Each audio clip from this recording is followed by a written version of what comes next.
A small storm was forming far out in the Caribbean, but within days that whisper grew into a scream.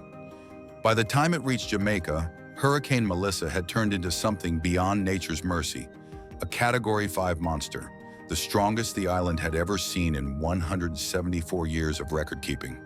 The winds tore through the night at 185 miles per hour. Entire towns vanished underwater.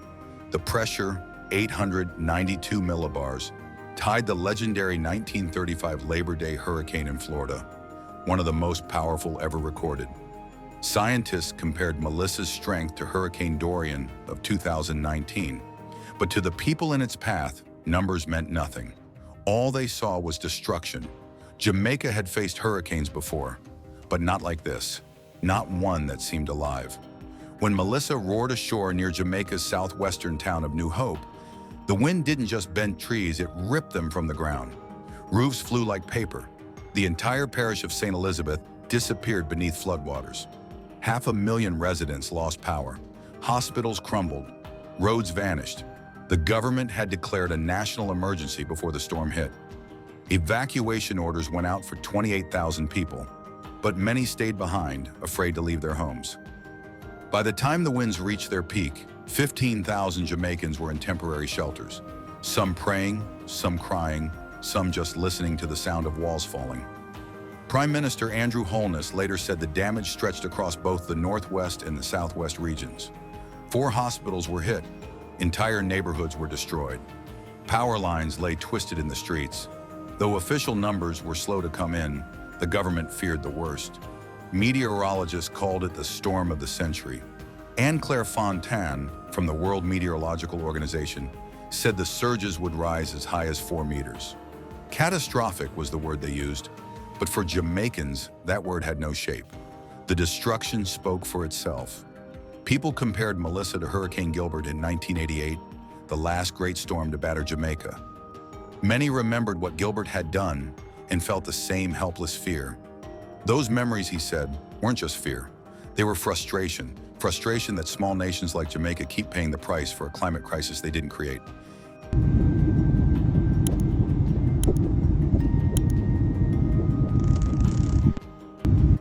When the winds slowed to 145 miles per hour, Melissa began to drift north, heading toward Cuba. But the silence it left behind in Jamaica was deafening. Entire fields were gone, crops destroyed. Melissa had passed over some of the country's richest farmlands, just like last year's Hurricane Beryl.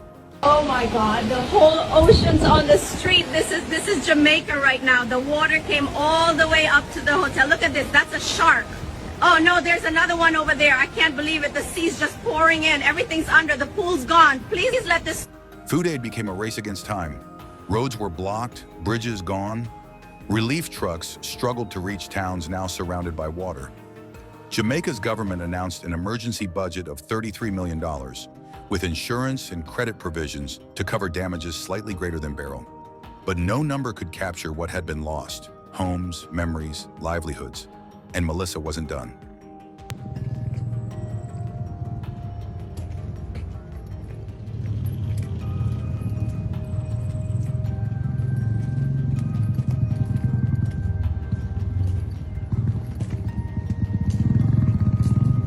After leaving Jamaica in chaos, Melissa turned her fury toward Cuba.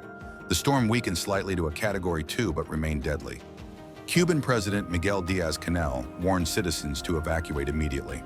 His message was clear: the country's second largest city, Santiago de Cuba, would face catastrophic damage.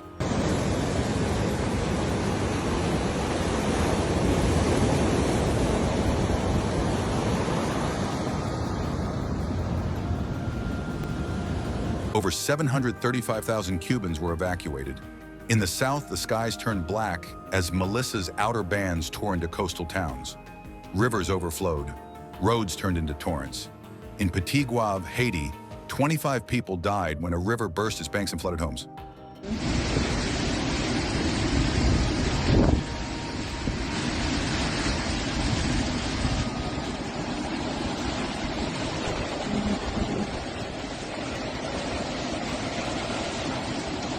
This is outside. I'm looking outside in my house, looking outside. And there are no rivers, anything like that near to me. Across the Caribbean, alarms rang out. Haiti, the Dominican Republic, the Bahamas, the Turks and Caicos, all bracing for what was coming. Meteorologists warned that storm surges could reach 12 feet in parts of eastern Cuba, and rainfall could exceed 20 inches. Flash floods, landslides, and devastation loomed.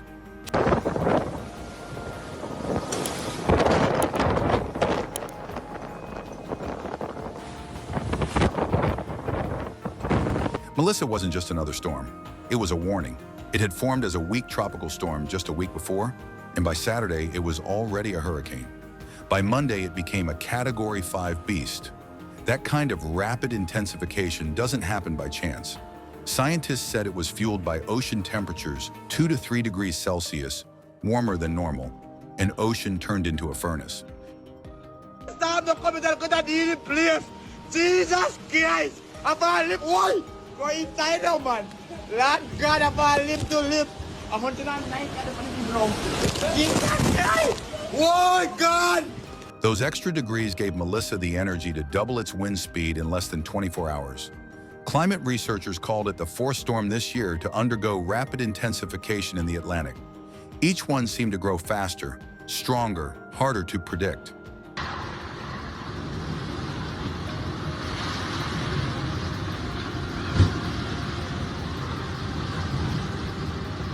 Cousin ka fly, cousin ka fly. You don't see no play a thing in a man. Play. Jesus Christ. Where my zinc can blow from? I don't know. Here zinc.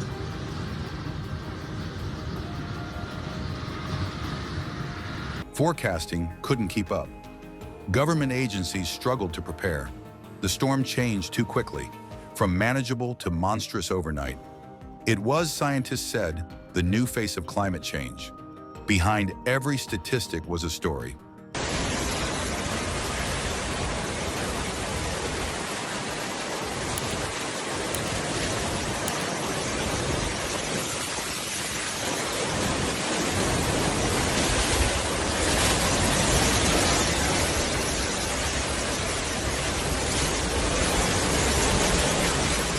In St. Elizabeth, families trapped by floodwaters waited for rescue as power went out.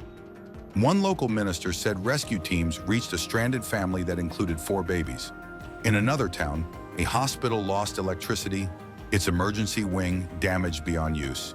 In Haiti, homes along the coast of Petit Goave were washed away before sunrise.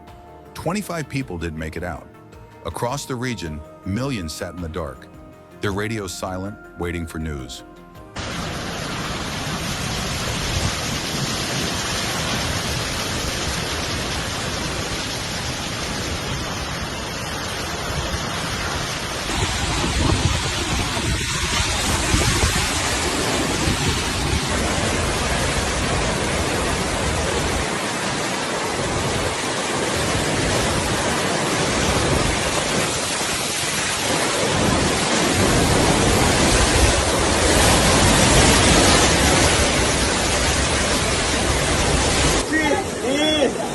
Why?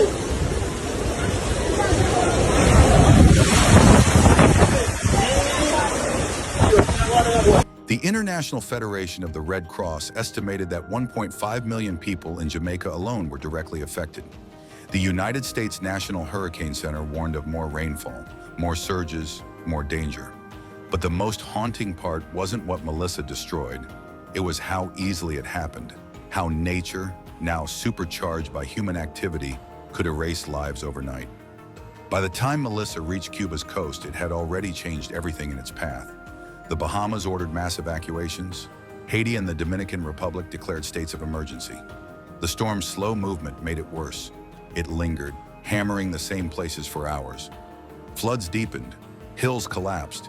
Even as Melissa's winds dropped, its rain kept falling, drowning entire communities. Meteorologists compared its pressure and wind speed to the deadliest storms ever recorded. But climate scientists saw something even darker, a pattern. Each year, the Caribbean storms were growing faster, fiercer, deadlier. The ocean was turning against the people who live beside it. That's all for today. Don't forget to like and subscribe for more clear and calm reports on extreme weather events. Hit the bell icon so you never miss an update. Please note that some footage in this video is for illustrative purposes and may not depict the exact events described. Thank you for watching and stay safe.